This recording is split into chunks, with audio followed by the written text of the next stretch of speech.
est donc la célébration de la naissance du noble prophète de l'islam, sur lui la grâce et la paix. Donc pour commencer cette émission, donc on va avant qu'on cite les références concernant cet événement important, est-ce que vous pourriez un petit peu nous faire une brève introduction sur le prophète de l'islam, sur sa personnalité, avant de pouvoir développer sur le sujet de la naissance? Assalamu alaikum à tous ceux qui nous écoutent. Donc effectivement, c'est aujourd'hui la naissance, c'est la commémoration de la naissance du saint prophète, saint et béni prophète de l'islam, sur lui la grâce et la paix. Et finalement, par rapport à sa naissance, il faut savoir que tous les savants de la communauté musulmane des premières générations jusqu'à aujourd'hui ont loué et incité fortement à commémorer cet événement. Et donc il y a même des savants comme Ibn el-Jawzi qui ont fait des poèmes qui doivent être lus, enfin qui sont destinés à être lus spécialement en ces occasions. Et sachant que dans les hadiths, dans les paroles du prophèt sur la grâce et la paix, on trouve une parole qui nous éclaire là-dessus. Et lorsqu'on a demandé au prophète quelle était la particularité du lundi, parce qu'un homme a posé la question au prophète, comment se fait-il qu'il jeûnait tous les lundis? Et le prophète a répondu que c'était parce que c'était en ce jour qu'il fut né. Et il y a un très grand savant musulman du nom de Ibn Hajar al-Asqalani, quelqu'un de très connu, qui a dit que le premier à fêter finalement l'anniversaire du prophète, c'est le prophète lui-même, qui se fêtait lui-même de manière spirituelle par du jeûne. Et donc ça c'est une preuve, ce qu'on appelle un dalil, une preuve dans les textes par rapport à cet événement majeur qui nous permet finalement de nous rassembler autour de la personne du saint prophète sur la grâce et la paix, pour pouvoir se remémorer sa grandeur, pouvoir renforcer notre foi, puisque la foi elle est basée finalement par rapport elle est proportionnelle à notre amour, à notre attachement vis-à-vis de la personne du saint prophète. D'accord, donc alors on va célébrer sa grandeur, on va essayer un petit peu d'être pédagogue.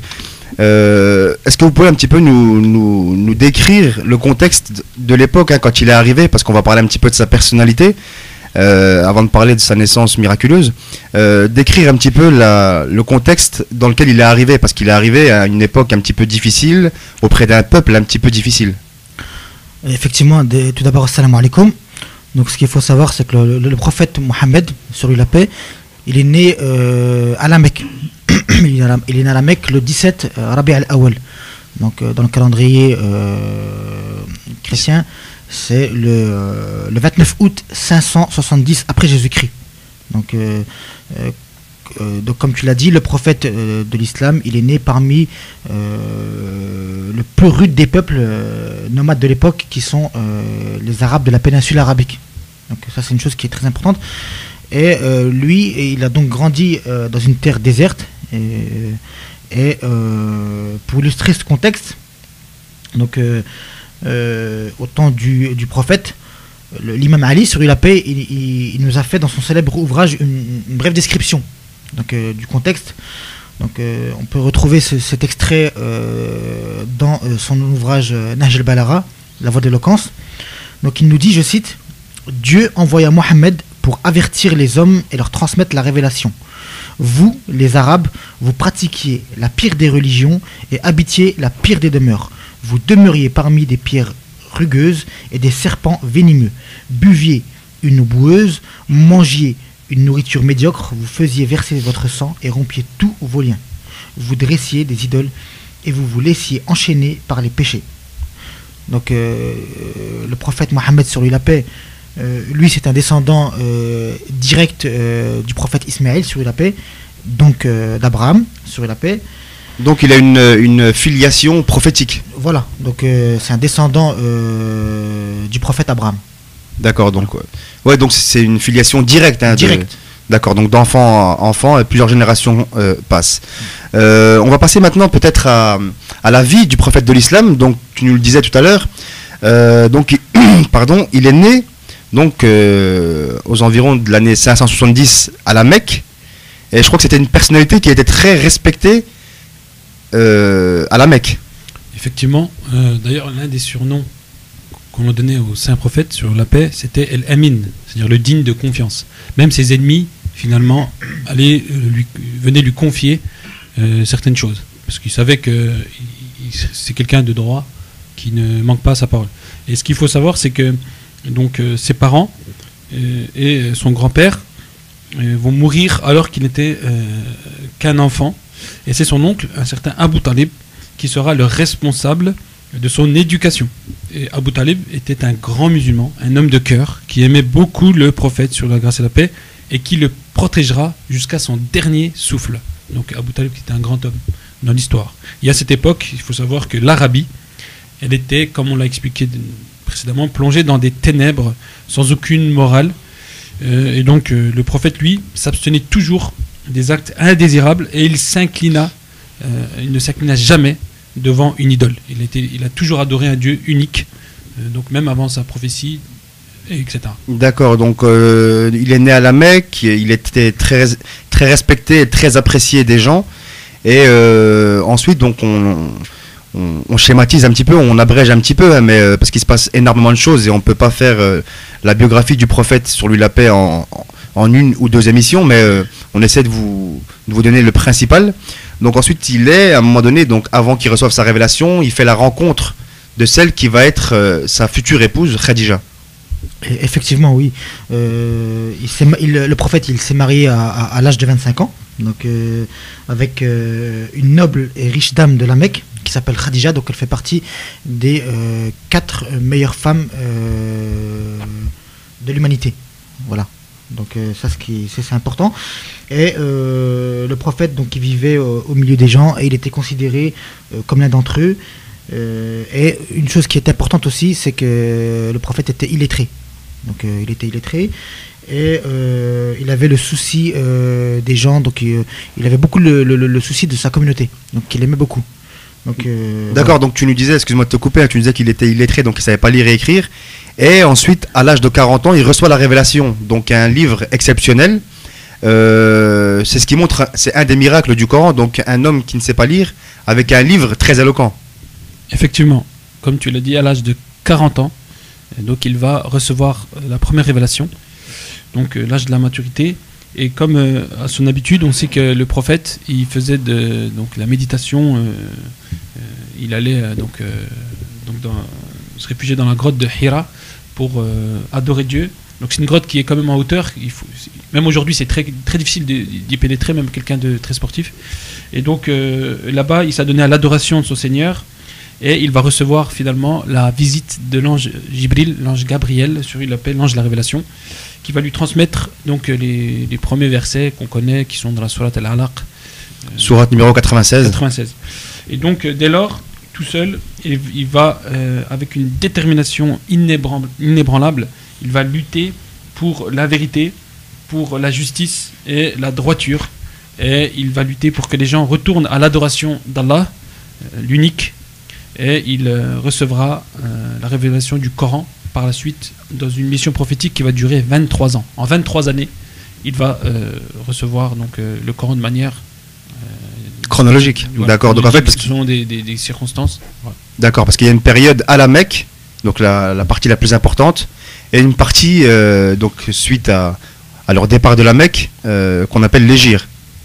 Effectivement, donc donc au début, le prophète Mohammed sur la paix, donc il a prêché la religion à la Mecque, donc et les premiers à croire, donc les premiers musulmans, ça va être l'imam Ali sur la paix, qui va être aussi son gendre, et sa femme Khadija sur la paix.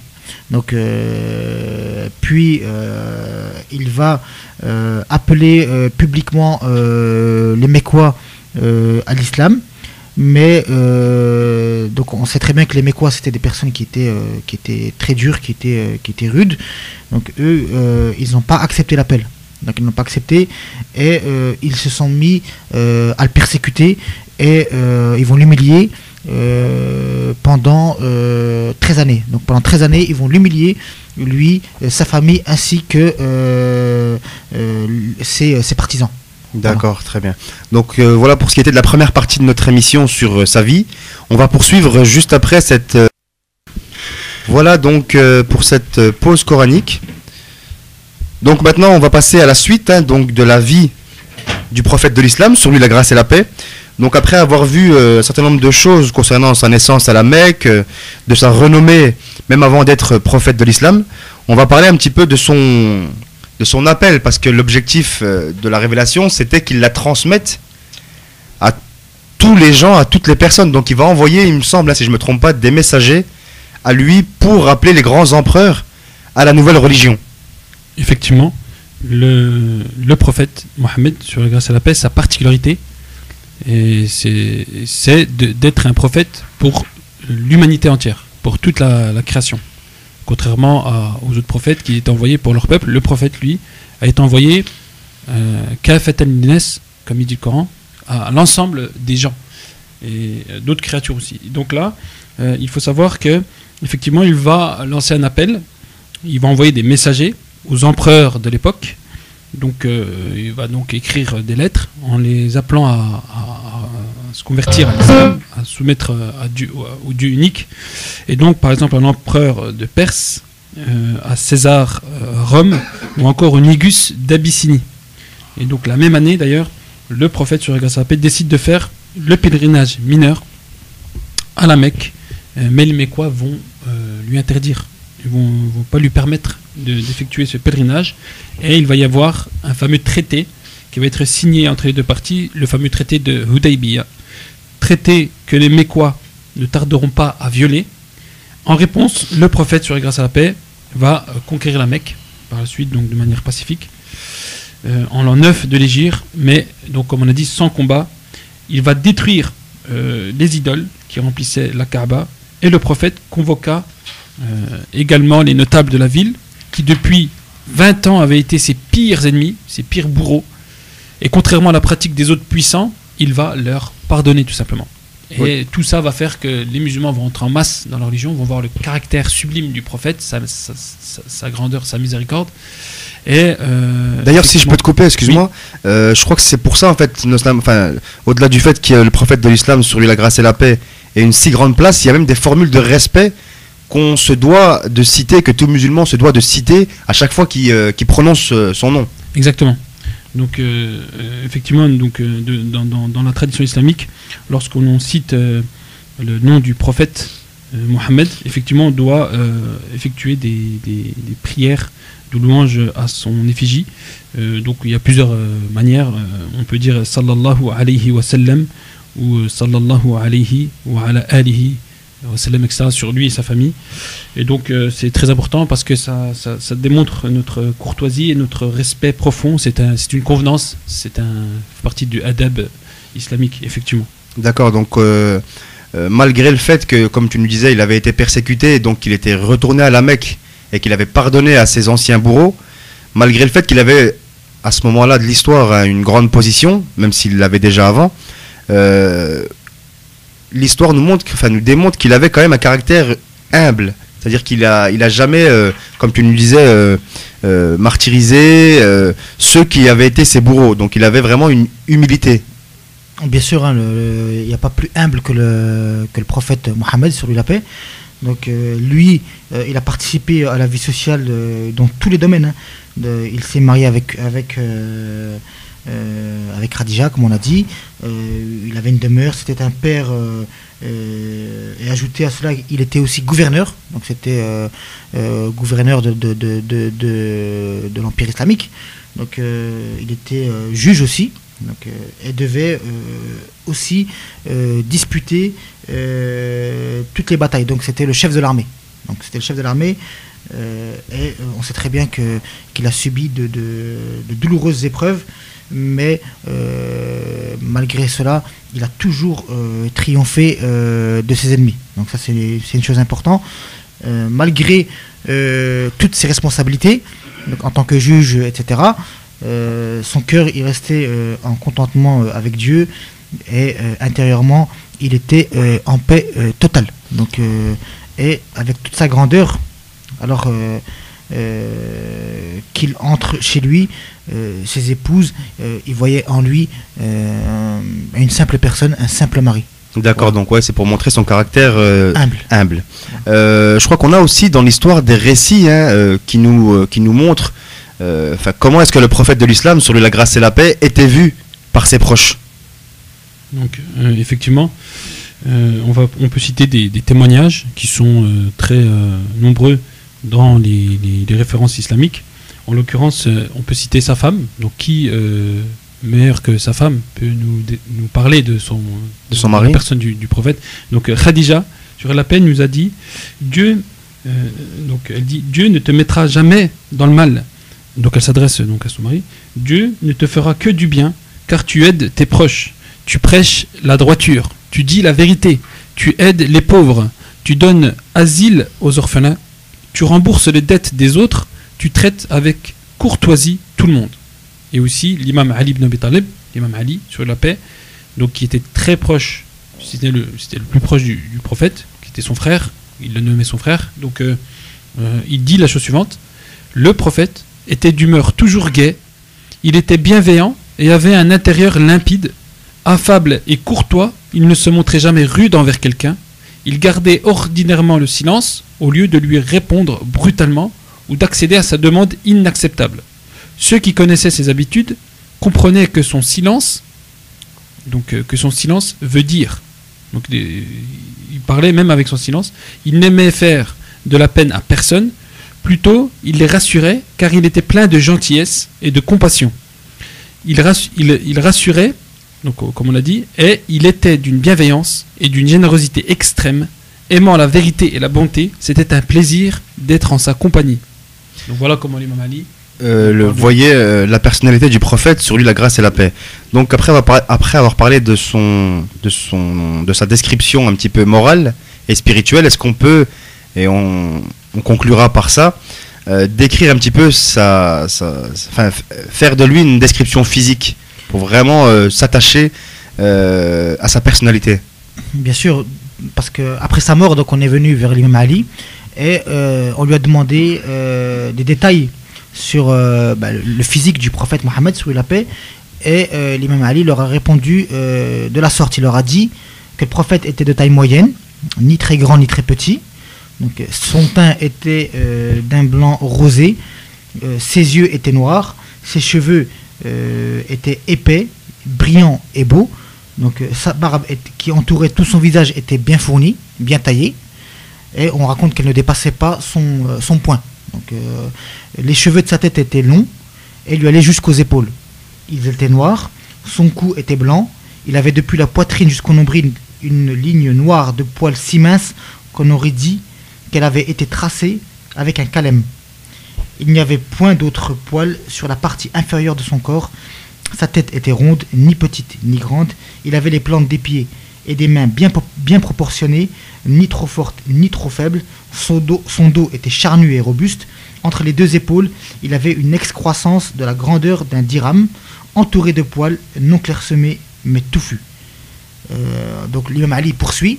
Donc là, il nous parle de sa démarche. Il nous dit que sa démarche était si énergétique qu'on aurait dit qu'il détachait ses pieds de la pierre, et cependant, en même temps, si légère qu'il semblait qu'il voltigeait de haut en bas, mais il ne marchait pas avec fierté comme font les princes.